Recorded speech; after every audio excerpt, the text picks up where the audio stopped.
Thomas, that horse of yours is dead lame. You ought to get rid of him. I know it, Lady Keene, and I'm planning to. I shall need more room in my stables with those new mares coming in. And the Countess, the lack of it. String of mounts taking up so much space. My stables are always at the disposal of such a gallant horsewoman.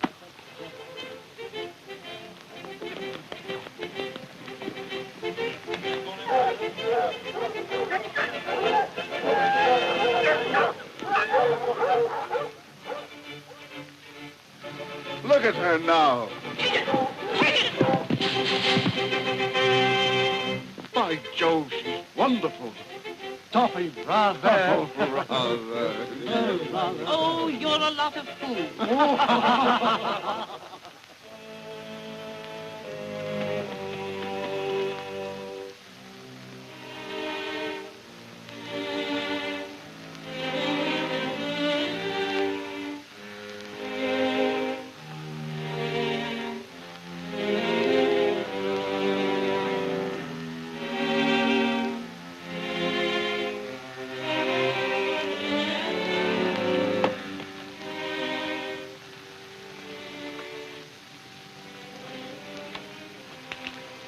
How old are you, Regan? 28, your ladyship. 6 years in your service. I thought you were a lot older.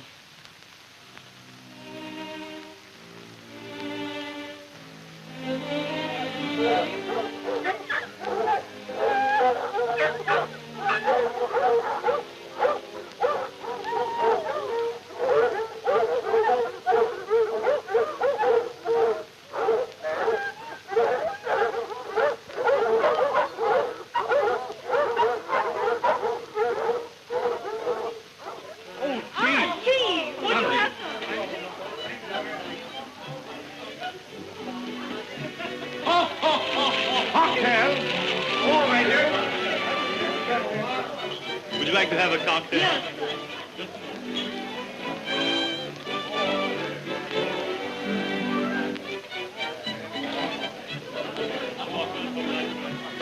Here comes Lord Northmore now. With the Countess. Doesn't she look charming? I thought you'd left your complexion in the mud when you barged me this morning. I quite forgot the incident. And your clumsiness. Well, I'm afraid I'm in rather a mess. My horse took a compounded fall. Be careful you don't repeat it. What? The fall. Your darling Patricia isn't here to protect you, my dear. A bit cold out on the course today. Doesn't Patricia ever hunt? Quite. But not with horses. But you can't hunt foxes without horses. Patricia doesn't hunt foxes. What then, my dear? Ideals in London. Poor girl. All she'll find is probably trouble. It's easy to hunt trouble without anything. Except curiosity.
Patricia.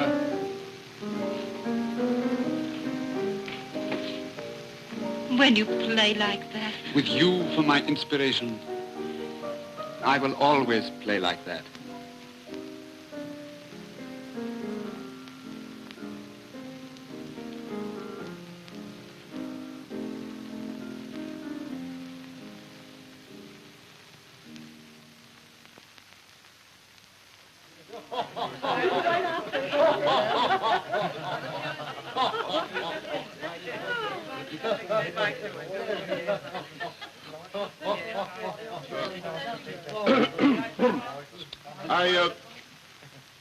I want you to join me in a toast to my future son-in-law, Lord Northmore. Mercy, my boy.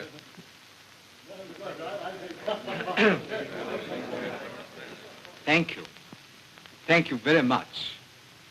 And in response, may I drink to the charming lady who is going to make me the happiest of men. Patricia. Patricia. And may I also express the hope that absence does indeed make the heart grow fonder.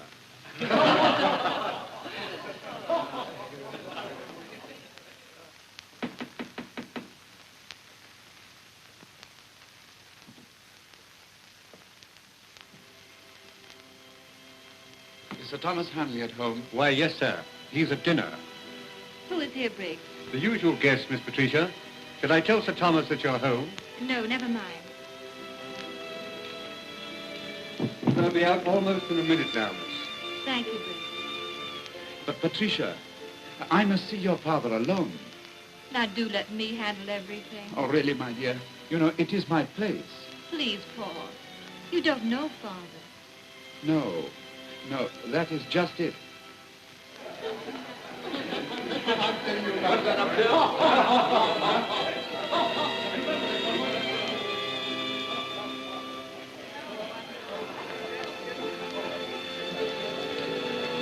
Good evening, everybody.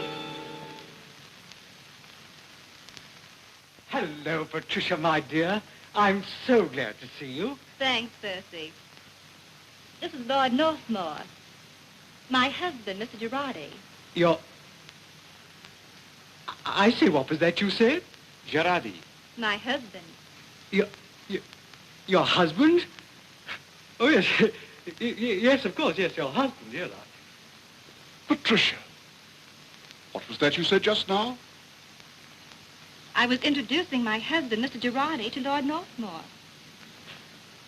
Paul, this is Father. How do you do, sir? Quite so.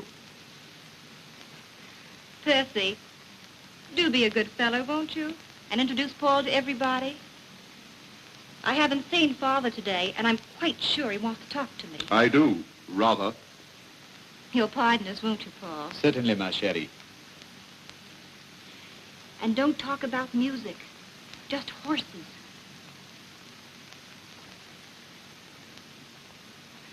Come on, Daddy. You can't wheedle me this time. I'm furious. I know it. And the library's a much better place for a scene. Oh,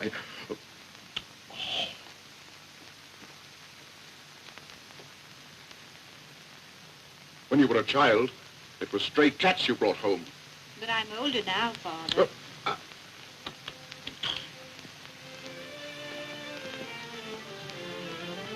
Well, I say, what did you say your name was? Girardi. Girardi. Oh, yes, yes, of course, Girardi. Oh, Duchess, may I introduce Mr. Girardi. Girardi, the Duchess of Rome. Your Grace. I didn't catch the name. Paul Girardi. English? A British subject, shall we say, for the present. Not a relative of Shropshire, Girardi. No, I do not think it is likely. But then, very little is known of my father. I've never heard of another family with that name. And I have never heard of them. What? Never heard of the Shropshire Girardis? No, madame.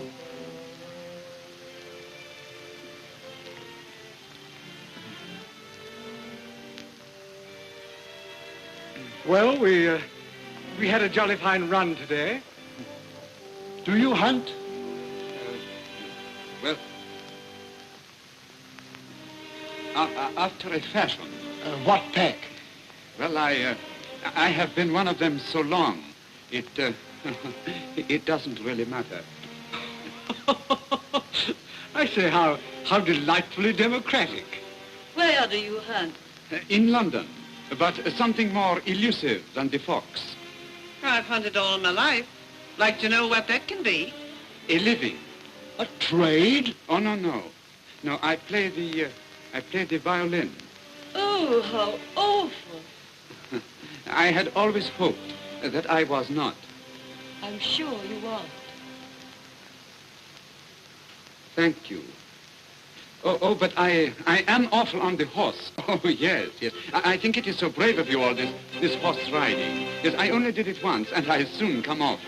Fortunately for me, my horse, he was close beside the canal, and when the silly animal, he was off his guard, I push him in. You pushed your horse into the canal? Yes, madame, before he bite me. Oh. Oh.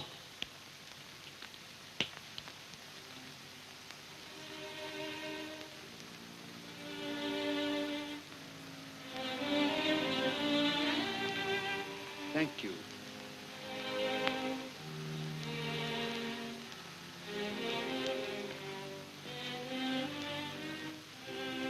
Goodbye, Daddy.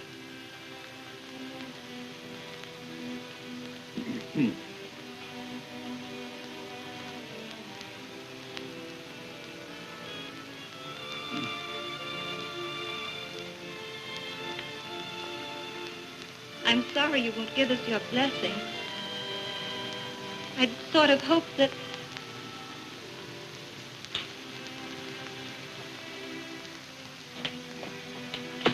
Where are you going? Home. This is your home. Not anymore. I'm married now. You couldn't expect Paul to let you support him. But you can't expect a poor violinist to support you. At least I presume he's poor. Yes. Our set would call it that. We'll have to start out rather modestly at first, I suppose. But I still have the money that Grandmother left me. Oh, how long do you think that's going to last you? Paul's going to be famous someday. All he needs is a start. You made a pretty good one marrying into our family. He didn't seem awed a bit. What? In fact, I had a hard time persuading him to come here tonight.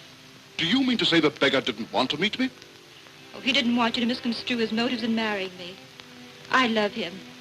And he loves me. Well, I'll be... Goodbye, Daddy. I'll mail you our address.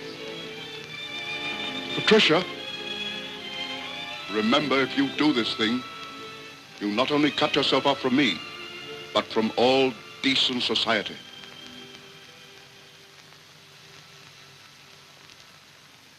I must come to your next recital. Thank you. I hope you will. Or will you pardon me? We must be going now, Paul. My dear. Good night. So glad to have seen you again. Your Paul is quite charming.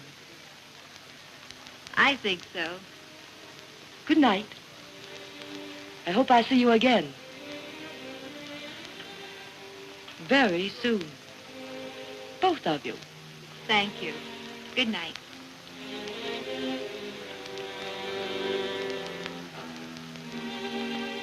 Patricia, who was that woman? I never can remember names. Oh, Countess Olga Balakareff. They called her London's most daring horsewoman. That is odd. She talked to me of nothing but music. Not surprising at all. The Countess is very versatile.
You rang, madame?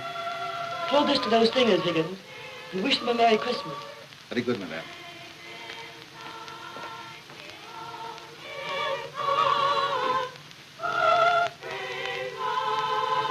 Merry Christmas to you.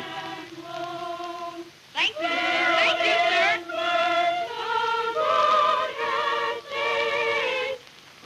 Leave it open, Higgins. Madame, it's snowing outside. I know it. You're getting more cold-blooded every day. Yes, madame. Higgins, Madame? I never knew you had pale blue eyes. I hate pale blue eyes. Funny, I never noticed it before. Yes, madame. I think I'll send you back to the kennels where you belong, Higgins. Thank you, madame.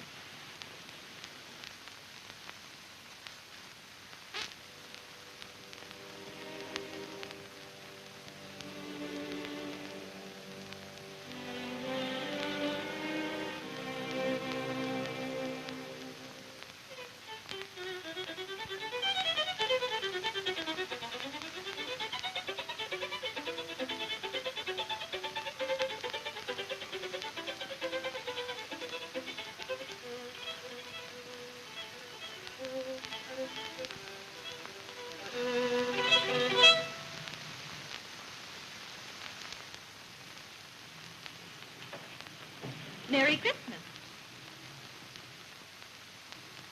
It is, isn't it? Even if we are as poor as church mice. Oh, my dear, I am so sorry. It must be a great come down for you after past years. Now you're fishing again. All right.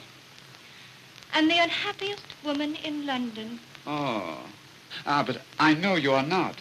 Oh, such conceit is colossal. Now I know that I married a genius. But I have the right to be conceited, being able to hold you at all, through all these months of poverty. I think I deserve a medal or something. Downtrodden wife sticks to poor violinist through thick and thin. You've made me feel very heroic. You are heroic. And oh, so sweet. For that, I'll have to kiss you.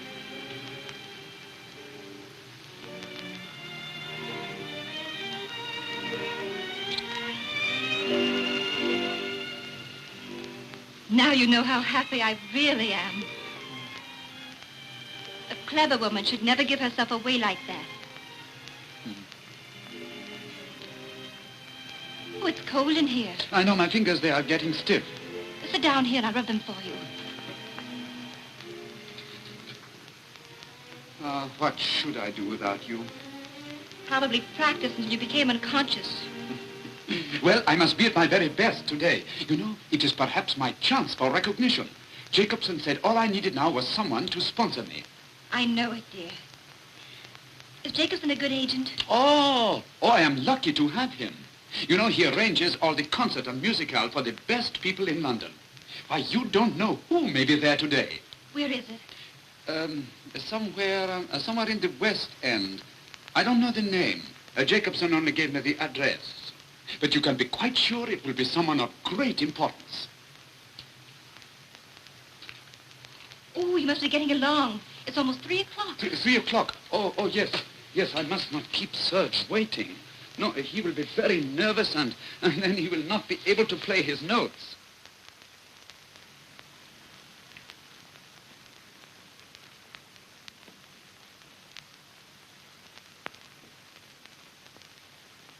Hello, Serge.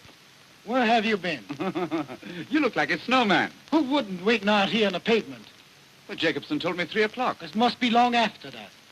All of guests have gone in. Oh, Serge. A lot of swells. Who lives here? Nothing less than a duke, whatever his name is.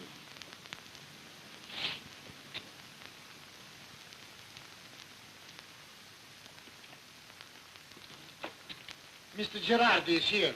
Would you come in, sir?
just let me through. I'm Mrs. Girardi. Clear the wine.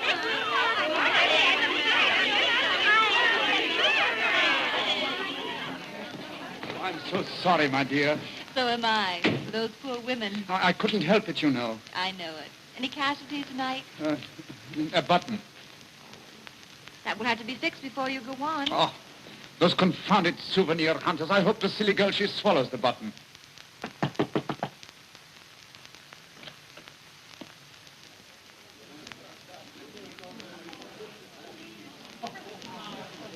The air seems charged with electricity. Can't you feel it? Certainly a bit thick. So sorry to annoy you, my dear. And you don't smoke, Mrs. Pothwaite? No, I daren't. I'm too highly strung. My friends tell me I have the artistic flair. You know. And when Gerardi plays, I can't describe it, but he gives me something. Oh, he's here. I am Mrs. Pothwaite, but no introductions are necessary between us. Oh, madame, you are so right. I've done nothing but talk of your divine art. An inexhaustible subject, I am sure. I often wonder how you spend your days before you pour out your soul to us at night. Mostly on the golf course. You play at all? Golf? No. I'm afraid my whole life's taken up with art. That hardest of taskmasters. Yes, it is, isn't it? And one cannot serve both golf and mammon. I beg your pardon. It doesn't really matter, no. If you will please excuse me, the exigencies of my art. You understand.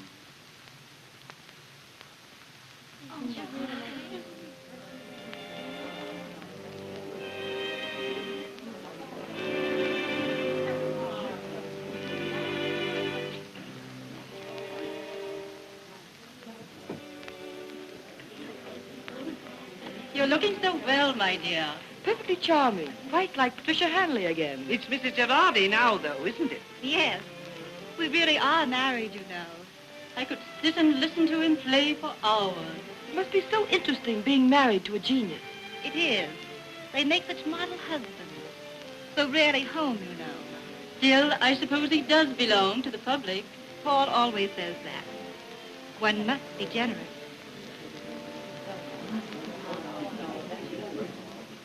Every time it is something, you'd lose your head if it wasn't fastened to your shoulders. That's not the reason you should lose yours before a concert. Don't talk back to me, sir. You know perfectly well I cannot play without my white silk handkerchief.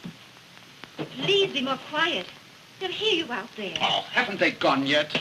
They're going. But you must remember, Paul, you're not at home. But my white silk handkerchief is lost. I've brought one with me.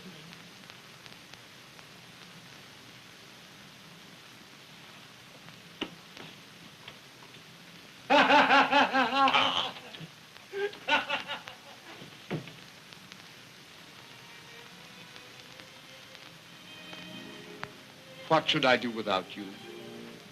Probably lose your artistic temperament completely.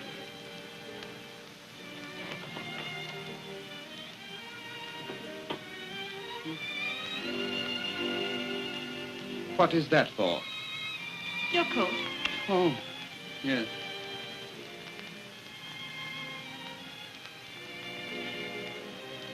You are so cool, so calm, so peaceful. You used to be.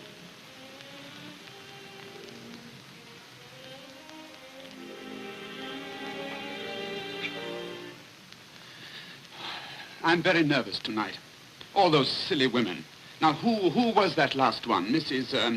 Blah, blah, blah, blah, blah, blah, blah, something, huh? I didn't notice.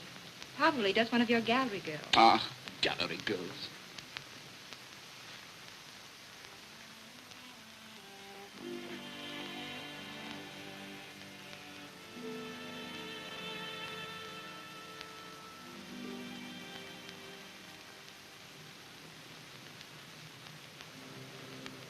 You're not getting jealous, are you? Who? Of all those silly women, I mean. What, dear? Patricia, you are not listening to me. Yes, I am. What was it you said? I asked you if you were getting jealous. Because you've arrived? Hardly, Paul. I know just how susceptible you are to flattery. Oh, no. No, there you are quite wrong. I do not know of anyone who is less influenced by that sort of thing than I am. On the contrary, I feel myself slowly degenerating into the great man's wife, in spite of myself. What are you talking about? Oh, haven't you ever noticed her tagging behind every great man?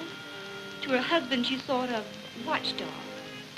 And to other women, a human monster who holds her man with a cup of tea and a needle and thread. Oh, don't be so foolish, Patricia. I won't listen to you. Paul, look at me. Are you ill? Ill? No, why? Every once in a while you get the most haunted look in your eyes. Haunted? Are you trying to flatter me with the ghosts of a past? It isn't a ghost. It's still alive. What do you mean? Oh, I can't explain it, but it's there. And you're so pale lately. You have been brought up with apple-cheeked, port-ridden faces. Let me tell you, Patricia, there is no such thing as a musician with a fox hunter's complexion. Oh, and they're all pale and interesting, is that it? What are you driving at? Your health. And I think you should see a doctor. No. He would only tell me to rest, and if I stopped now after working so long, I should probably be very ill, and maybe I should die, huh? But you're always so unstrung. Oh, I'm all right, really, but if only people would let me alone. People? Yes, I'm naturally very nervous before a concert. Oh, please, Patricia, don't get me all worked up like this before I go on. We are waiting for you. All right, I'm coming. Oh, how can I play after all this? At your best, Paul. I'm sure of it. And I think it's better if I don't sit in the box tonight.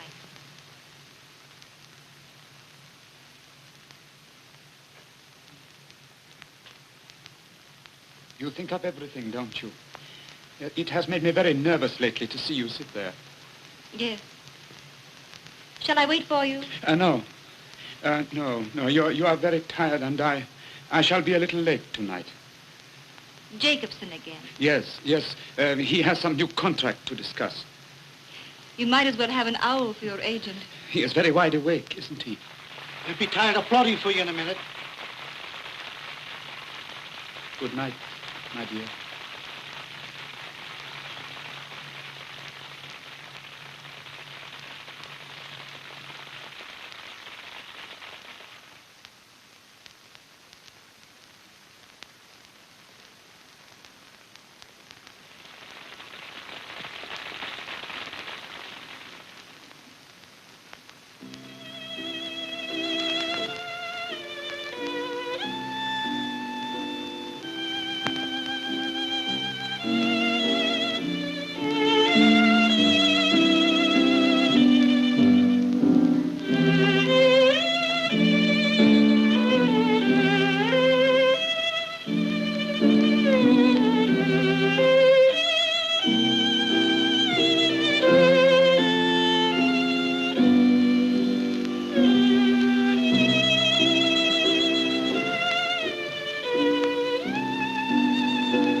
Concert's over early, Mum.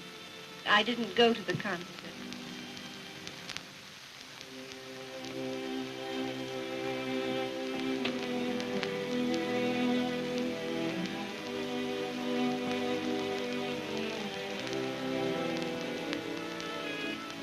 Shall you be wanting anything, Mum? No. Oh, don't forget Mr. Girardi's warm milk. At what time, Mum? Well, just get it ready. I'll heat it. Very good, Mum.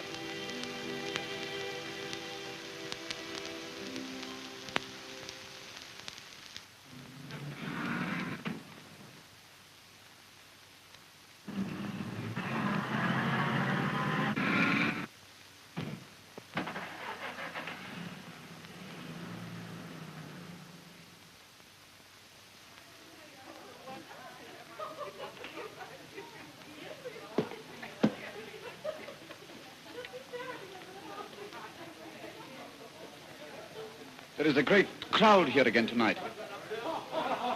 Doesn't sound so formidable. Oh, your guests are always formidable, my dear. I cannot play again tonight. I'm too tired. I know just how you feel. I have a little headache myself. My head feels positively empty. Just go in for one moment, then make your excuses. Oh, must I? I'd rather you did.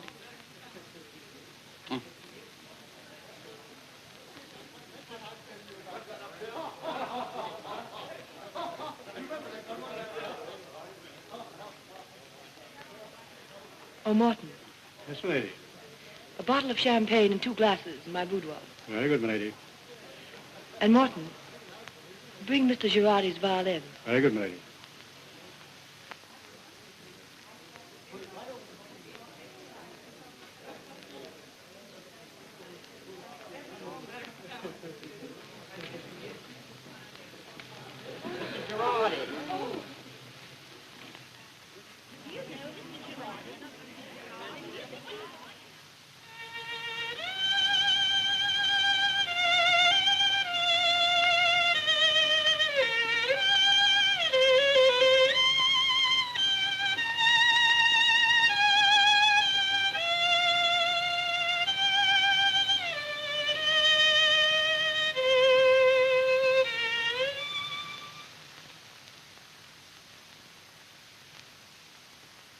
What's the matter, Paul?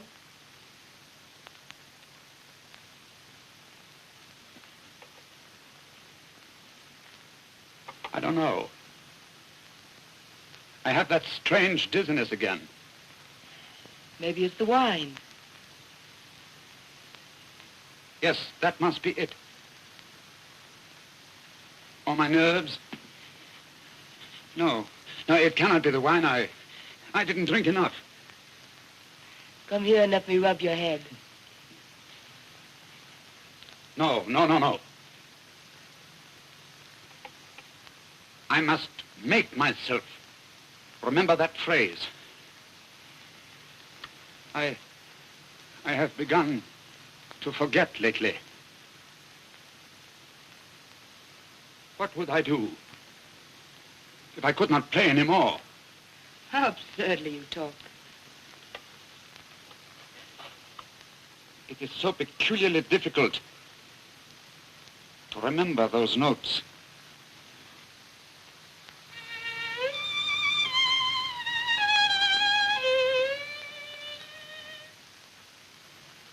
Ah, yes. Yes, it has come back to me. All right now? Yes, I think so. Now that I can play, I don't want to anymore.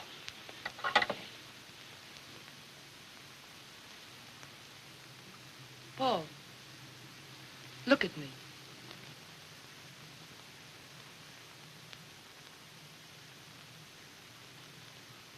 And how can I play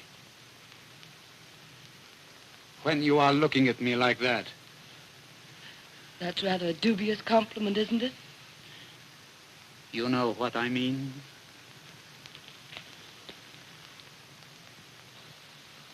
I play.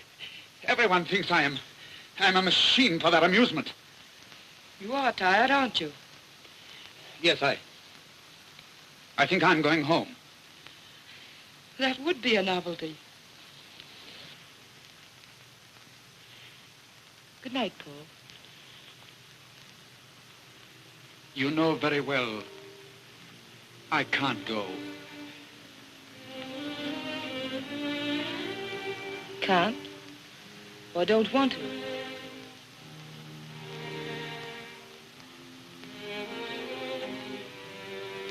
All the same, I am going.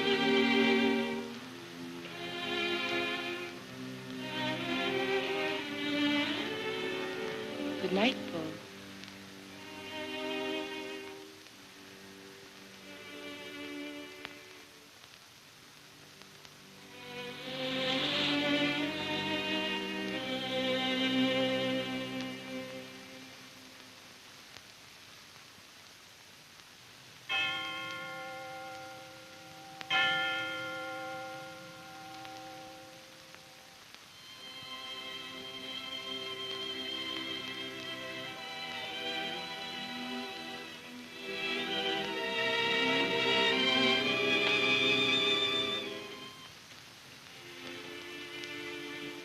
please leave me alone. I am perfectly all right. Very good, sir.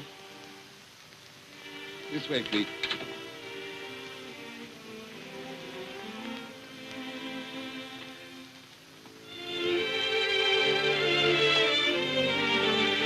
What has happened, Paul? Nothing. If only these fellows would leave me alone. Oh, but it must be something to bring you home in an ambulance like this. He just fainted, madam. It ain't no case to worry about. Where will we take him, madam? Right in there, please.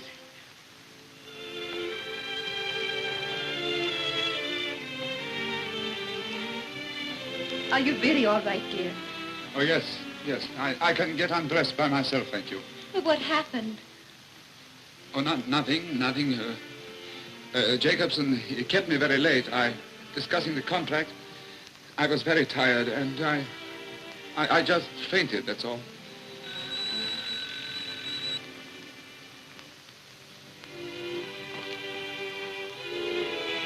You'd better let us help you get undressed. Now, leave me alone, please. All right, you can help me. Yes? Who is it? I'm the doctor. Did they bring the patient in here? Yes, in this bedroom here. Oh, thank you.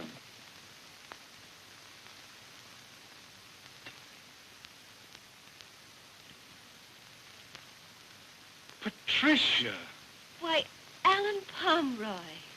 Dr. Alan Pomeroy now. Doctor? Oh, what on earth are you doing back in England? Oh, just trying to capitalize on some important-looking diplomas they gave me in Vienna and Berlin. Patricia, what are you talking about? Just because I take your advice and have the doctor, there is no need for him to verbally vivisect me. He's not, Paul. Better let me go in alone. But my husband is all right, isn't he? Oh, quite. I'm sorry to have frightened you with the ambulance, but it was the most comfortable way of getting him home. His nerves are in bad shape, and he needs a good rest. But he'll be all right.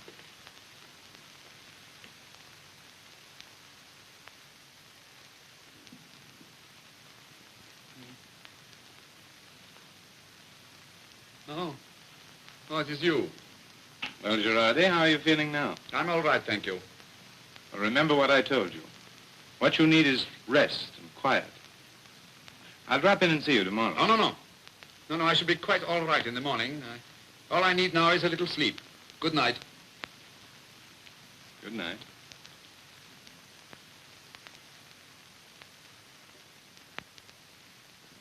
I'm Dr. Pomeroy's chauffeur. I think this belongs here.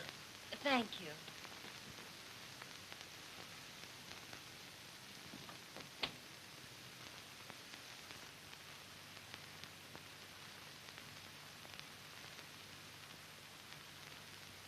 How is he?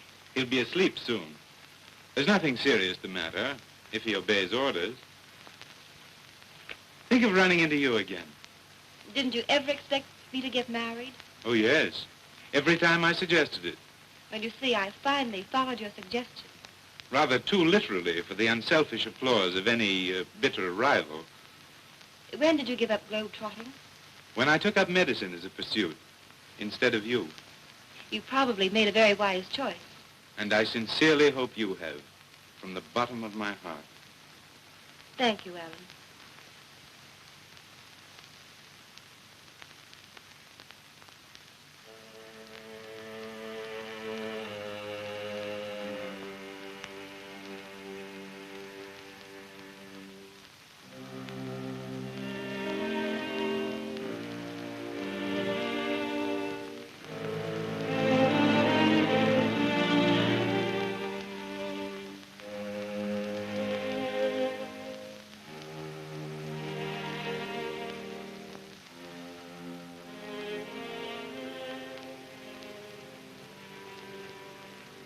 How did Paul ever happen to get you, of all the doctors in London?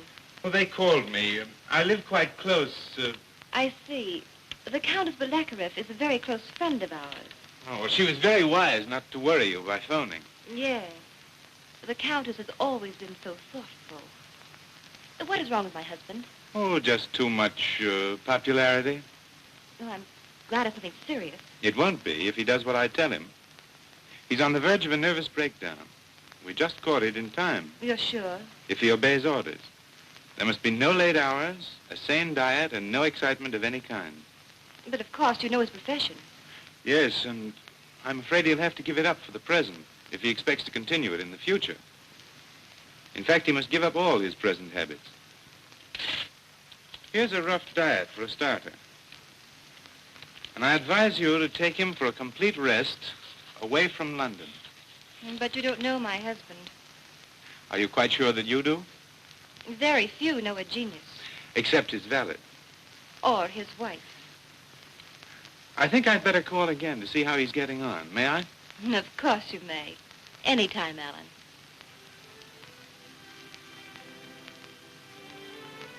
I'm sure Paul needs medical attention until he's quite himself again. Yes. These cases sometimes require patience. I'll drop by tomorrow. Do.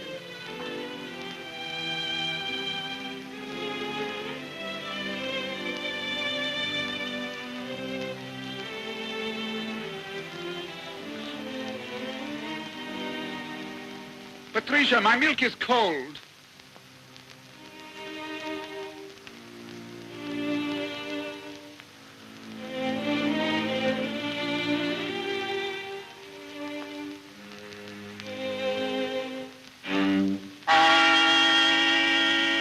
Patricia.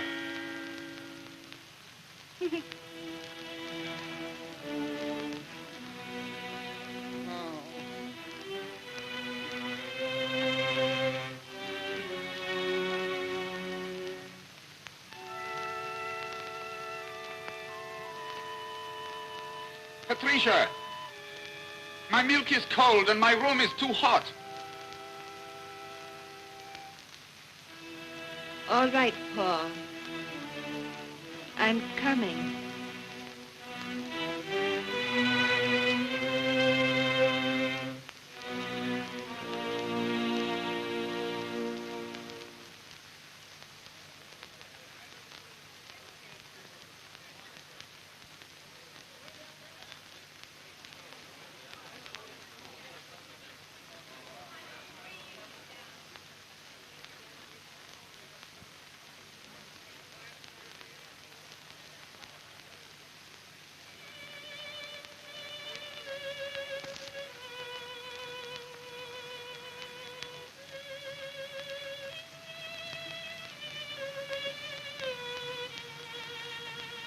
Is that necessary at this hour? I said, is that necessary at this hour?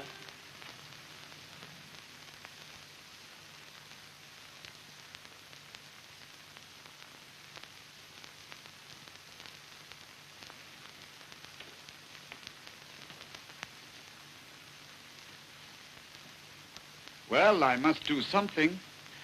How flattering you are, my dear. So are you, ma chérie.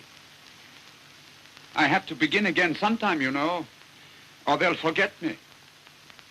How will they ever forget you when you make such terrible noises? What if I should lose my technique? I'm afraid you already have, my dear.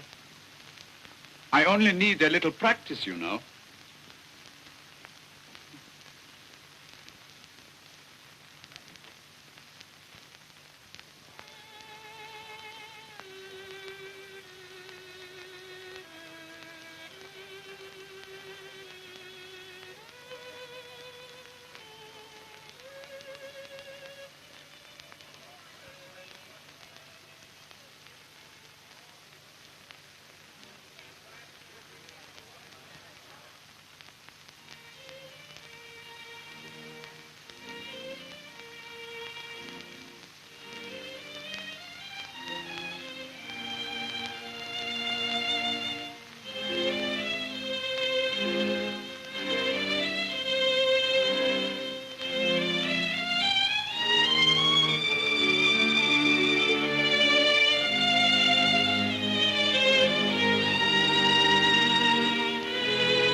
Patricia, Daddy.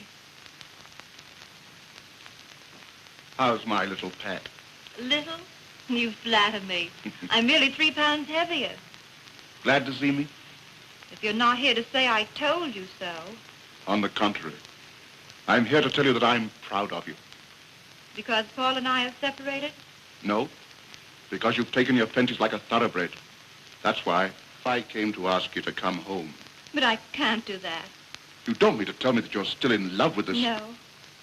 I'm quite sure that it's dead. But my pride is still very much alive. And why, the papers are full of innuendo, scandal, common gossip about him. You've got to give up his name. Please, I know. But I must work things out in my own way. Alone. I rather thought you'd accept my help. I can't, Daddy. Not now. I haven't decided what I want to do. Just yet. Had dinner? Yes. Will you have something? No, thank you. I rather hoped you'd come and have a bite with me. I'm sorry. Some other time? I'd love to. Pardon, ma'am. It's the same gentleman again, ma'am. I told him you were not at home. Well, I'd better be going. Goodbye, Pat, dear. Good night, Daddy. Good night.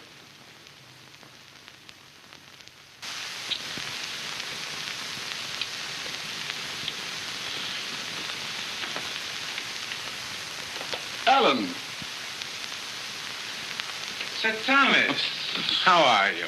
Splendid. Glad to see you again, old fella. How's the hunting? I was going to ask you that. I guess I've forgotten how. Nonsense.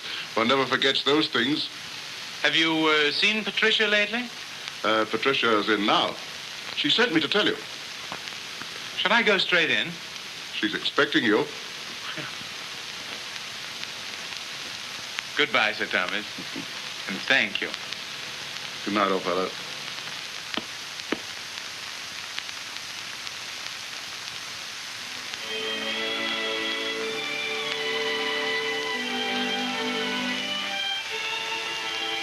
There is something about a fire that... I know. And it was positively stupid of me letting the gramophone turn itself off. And it took you the entire evening to find just the proper musical setting, didn't it? Well, you see, I have a childlike faith in soul vibration. And not much in gramophones anymore, I'm afraid. Well, they're better than radios. Imagine having a perfectly good proposal interrupted by the announcement of the weather forecast. Cyrus would be better than that, wouldn't it? It's the only answer you've ever given me. Except soul vibrations. I find it much more discreet to trust myself to them. You're very tantalizing at times, Patricia. So are you. But you must listen to me. I know it. That's just the trouble. You can't expect me to go on like this. I don't. I'm going to send you home now. Oh, no. It's 12 o'clock.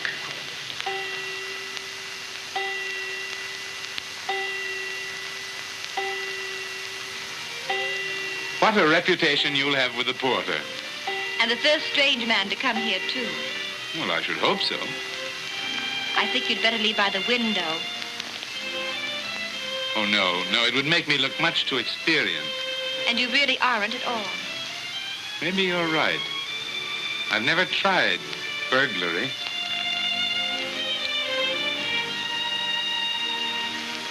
I'll say it for you. You shouldn't have done that, Alan. But I have my answer. Alan, you're positively incorrigible. Well, that sounds encouraging. What about lunch tomorrow? What do my soul vibrations say? Yes. Shall we make it at 1? Are you trying to make me fall in love with you? Well, you see, I have only one visiting card left. Who on earth could that be at this hour? Wait a minute.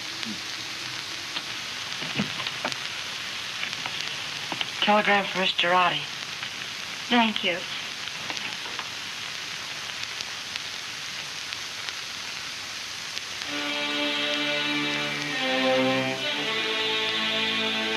What is it? What's the matter? A telegram from Serge. Serge? Paul's accompanist. Oh. Paul was stricken on the stage tonight. Another fainting spell? He's helpless. May never be able to play again. How awful, Alan. How horrible that would be for Paul. I warned him. Where is he? At the hospital. He's alone and asking for me. What are you going to do? I must go to him. And then? A sick man has no one to count on but his wife. And his physician. You'll need my help. If you can give it generously. But under the circumstances, anything but generosity would be impossible. I'll get my best.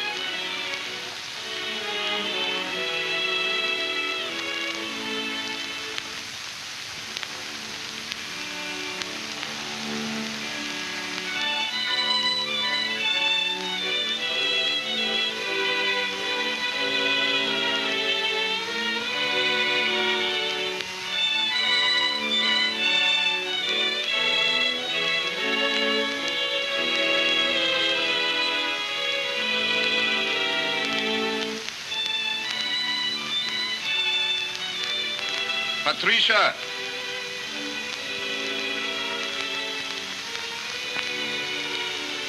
Patricia, do you hear?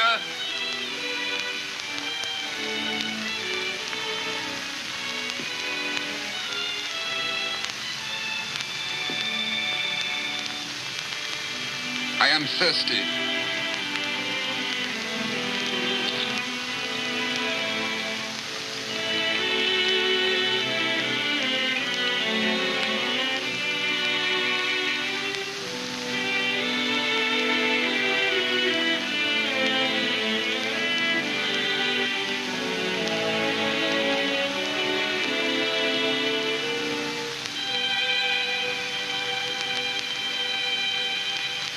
Do you think I do not know why you stand out there in the wind? I was watching the ocean.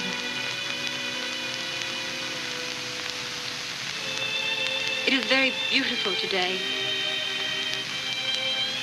So blue and peaceful. What else were you watching? There is nothing else to watch down here. Except Alan Pomeroy's car. Every day you're out there, waiting. Is there anything else to wait for? No, not for you two.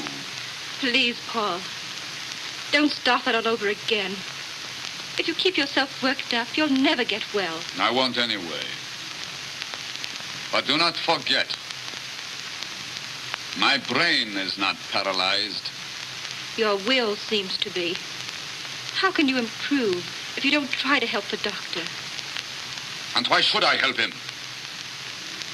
Do you think I do not know why you came back to me? You should. Oh, I do. It was because you could not desert a helpless cripple for another man. Paul! Even your society would rebel against such a divorce. And remember this, Patricia. Whatever happens, I will always be lying here between you.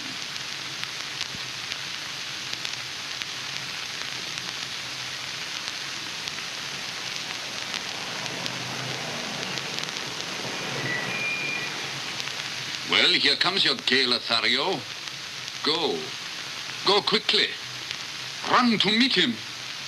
Tell him what I have just said, and see how long he'll hang around here.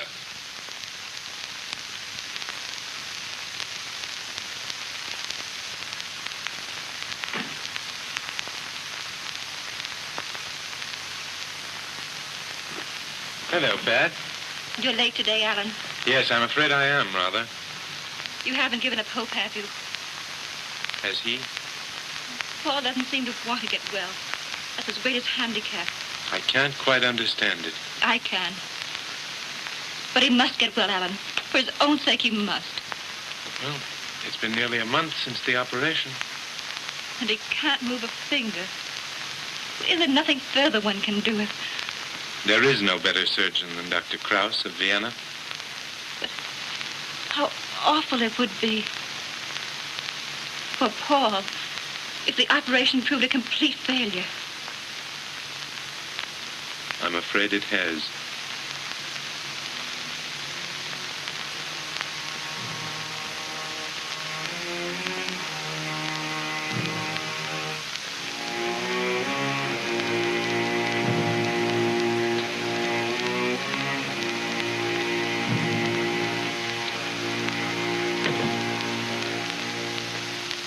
Well, Girardi, how's everything today? Oh, marvelous. The sea is such a beautiful blue. At least, so they tell me. Well, I'm glad to see you so much more cheerful. Oh, who would not be? It is spring again, and the birds are singing. Oh, you've heard them. We're having our first touch of summer.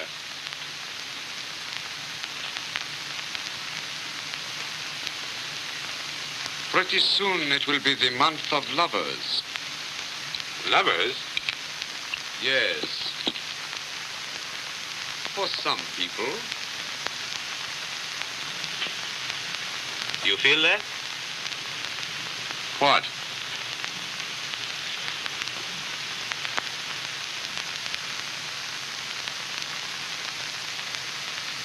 Feel that? No. Or that? No.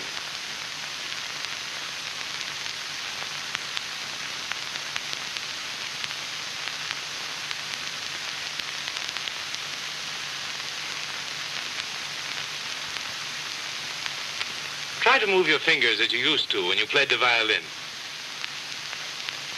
You know very well I cannot. Oh, why do you torture me like this? Don't touch me again. I'm afraid it's no use. I'm sorry, Girardi. I wish I could help you. You can. By going away. And never coming back again. I might as well.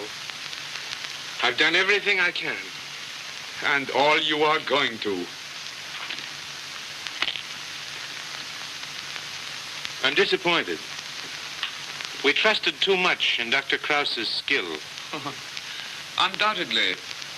But in the Garden of Eden, there was a serpent, you know. I'm afraid the worthy Dr. Krauss would hardly take that as a compliment.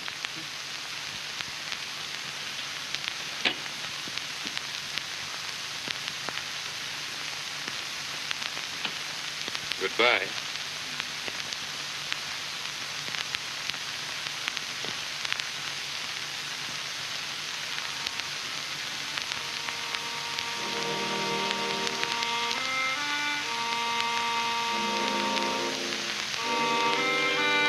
It's no use my coming back. It is hopeless.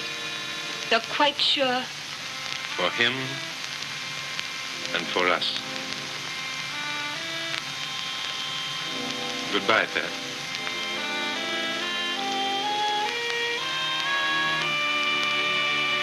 Would you like to walk to the car with me? Yes, I would.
You can walk.